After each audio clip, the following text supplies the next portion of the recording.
chers amis, il y a une halakha qui n'est pas suffisamment connue au sujet de l'allumage de la Hanoukia et qu'il faut pourtant connaître puisqu'elle est écrite explicitement dans le Shulchan Aruch.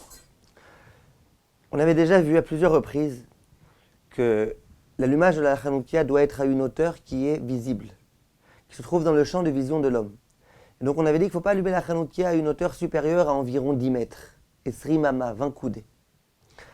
Maintenant la question qui va se poser c'est, j'ai compris, alors il ne faut pas que ça soit plus haut que Esri Mama. Maintenant, quand je viens la poser quelque part, à la fenêtre, chez moi, à la maison, à quelle hauteur il faut que je la mette? Je peux la poser directement par terre, je peux la mettre sur un tabouret. Où est-ce qu'il faut que je la pose exactement? Vous allez voir que même dans ça, il y a des halakhot.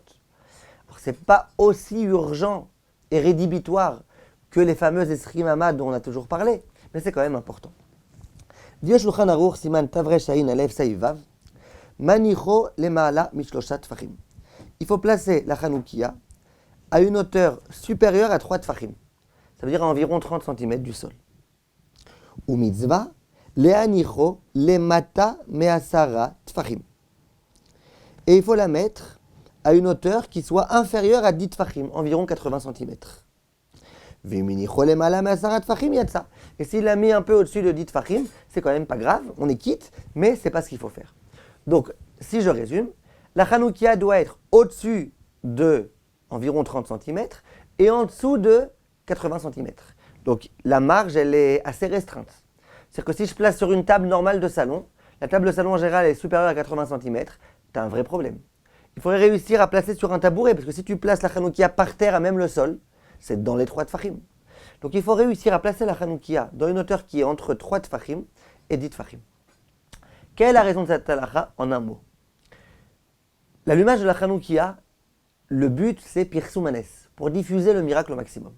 Donc il faut que les gens qui voient ma Hanoukia, ils comprennent que je l'ai allumée, non pas parce que j'avais besoin de lumière, non pas sans réfléchir, mais que j'ai allumé ma Hanoukia en l'honneur de Hanouka, pour diffuser le miracle. Donc qu'est-ce qui se passe? En général, un objet qui se trouve par terre, c'est qu'il est tombé comme ça, par erreur. On ne jette pas des objets par terre. Si je trouve un stylo par terre, je me suis dit, je vais me dire, il est tombé de quelqu'un. Si par contre il est posé convenablement quelque part, s'il est posé en hauteur, je me dirais que quelqu'un l'a déposé. En particulier quand il s'agit d'un objet malgré tout de mitzvah, comme une Hanoukia, on laisse pas ça par terre. Donc si je pose ça par terre, ou à 3 tfachim du sol, après les poskim, 3 tfachim du sol, c'est un peu comme le sol. Les gens qui vont voir ça, ils vont se dire, ah, est tombé la Hanoukia ici. C'est pas que le bonhomme il a allumé votre Hanouka, c'est que c'est tombé comme ça, de façon accidentelle. Moi je veux montrer qu'au contraire, c'est pas du tout accidentel, que c'était intentionnel. Comment je prouve mon intention? En posant à un endroit où on voit bien que ça a été posé avec une intention. Pourquoi je ne devrais pas mettre alors au-dessus de 10 tfachim? Pour la même raison. En général, quand on veut éclairer un endroit, on place les projecteurs haut. En général, quand on veut mettre des néons, des fluorescentes, on les met en haut, sur le plafond. On les met en hauteur, sur les côtés, on ne les met pas par terre. Quand tu mets quelque chose par terre, c'est que tu n'as pas envie de t'éclairer. Quand tu mets quelque chose en hauteur, c'est que tu as envie de t'éclairer. Bon, si je mets ma Hanoukia à un niveau trop élevé, les gens ils vont dire « Ah, celui-là, il a besoin de lumière. » C'est pas parce qu'il y a Hanouka, c'est normal, toujours il allume des lumières. Bon, aujourd'hui aussi, il en a allumé. 2, 3, 4, 5, 8, ça. Par contre, si je les mets à un endroit où on n'a pas l'habitude de mettre les lumières en tant que lumière, les gens ils vont bien comprendre. Donc pas trop bas, pour pas que les gens disent « Elle est tombée là-bas sans intention ». Pas trop haut, pour pas que les gens disent « Il a besoin de lumière », mais qu'ils comprennent que je l'ai fait dans un but très précis. Et comme ça, on peut procéder au Pirsoumanes. Voilà comment le Mishnah Bora explique cette halakha. Au passage, il y a des poskim qui vont dire que si tu poses quasiment à même le sol, c'est-à-dire que tu poses dans les 3 tfachim, mais tu mets un petit plateau en dessous. Alors les gens ne pourront pas dire que c'est tombé là-bas.